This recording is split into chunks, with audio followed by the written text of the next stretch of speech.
Bonjour à toutes et tous, je me présente, je m'appelle Marc Cézac, je suis enseignant d'histoire-géographie au lycée André Malraux de Biarritz et également chargé de cours à l'Université de Pau et des Pays de la Dour.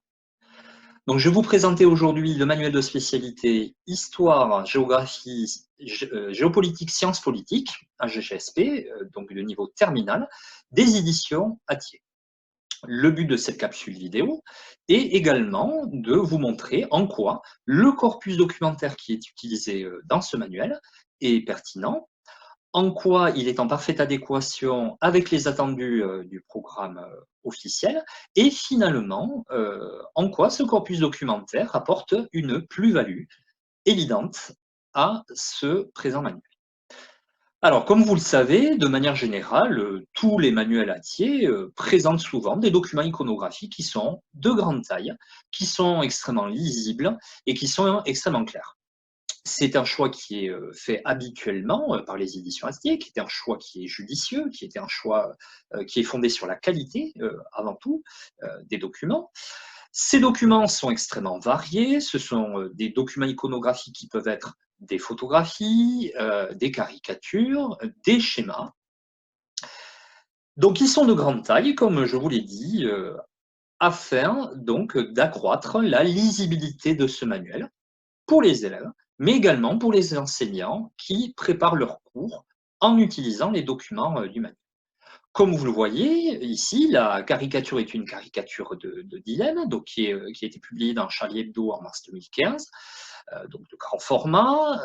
Elle montre les exactions, les déprédations qui ont été faites, qui ont été faites par l'État islamique, appelé Daesh, contre les cités antiques d'Atra et de Nimrud. Donc ces documents, ils sont évidemment exploités. On a des encadrés dans le manuel, généralement au niveau de la double page, c'est donc la partie en bas à droite de la page de droite, qui donc interroge les différents documents.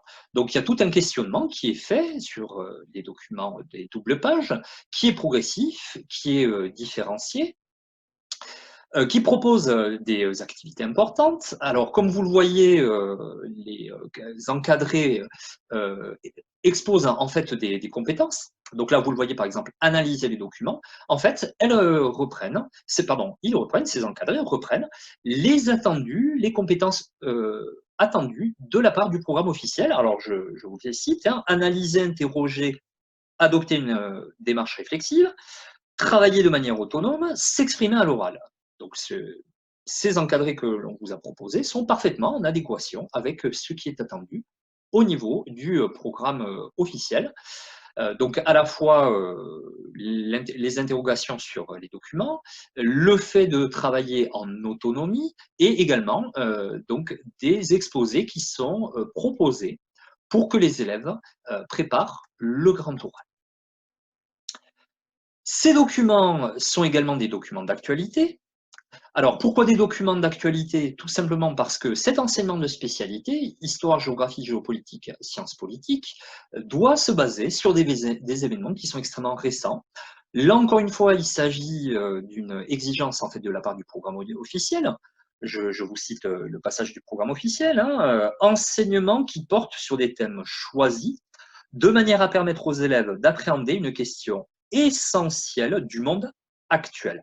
Voilà, donc la terminologie officielle du programme reprend beaucoup les termes actuels, contemporains, donc on doit faire référence à des événements qui sont des événements extrêmement récents.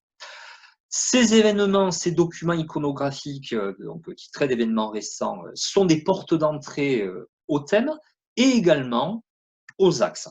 Alors évidemment, il s'agit de les mettre, de les utiliser dans une mise en perspective géopolitique. Là, par exemple, Emmanuel Macron qui accueille le Premier ministre indien Modi, donc le 22 août 2019, au château de Chantilly.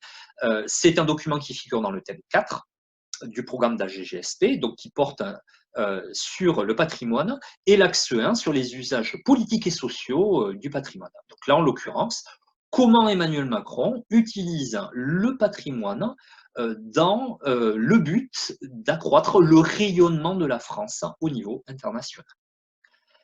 Voilà, ce que l'on peut dire également, c'est que les documents qui sont proposés sont des documents inédits, qui sont issus de recherches pointues qui ont été menées par les auteurs et le co-auteur du manuel, des auteurs qui sont pour certains et certaines des universitaires, comme Anne-Clémentine Larocque qui est maître de conférence à Sciences Po Paris, et également des co-auteurs qui sont des enseignants dans le secondaire, mais qui ont également des charges d'enseignement à l'université.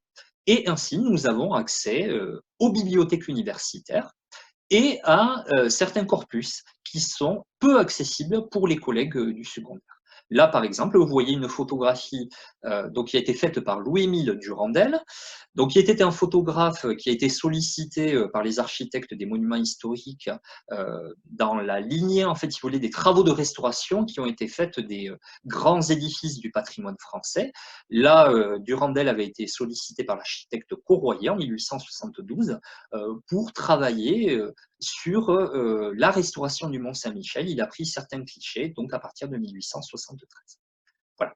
Donc vous le voyez de manière globale, les documents qui sont proposés par ce manuel Hatier AGGSP sont des documents d'une très grande variété, d'une très grande richesse, des documents d'actualité, des documents inédits qui donnent une énorme plus-value à ce manuel et qui, de manière globale, accroissent de manière tout à fait importante sa valeur à la fois pédagogique, didactique et scientifique. Je vous remercie beaucoup pour votre attention.